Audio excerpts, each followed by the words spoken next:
హైదరాబాద్ కాచిగూడ నుంచి ఉజ్జయిని వెళ్తున్నామండి. అద్భుతమైన 2 రోజుల రైలు ప్రయాణం ఇది.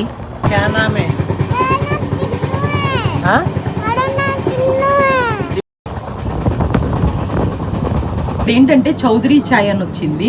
నార్మల్ చాయ్ అంటే మేము తీసుకునే వాళ్ళం కాదు, కానీ చౌదరి చాయ్ అనే తల్లికి కొత్తగా అనిపించింది. ఎలా వచ్చింది షేప్. వడాపావు ఇక్కడ ఒక కామెడీ జరిగింది. నేను ఇల్లు వడాపావు ఇట్లా ఉన్నది. సో ఏంటంటే సరదాగా డోర్ దగ్గర నిల్చొని చక్కగా మ్యాగీ టేస్ట్ చేస్తున్నాడు అనమాట.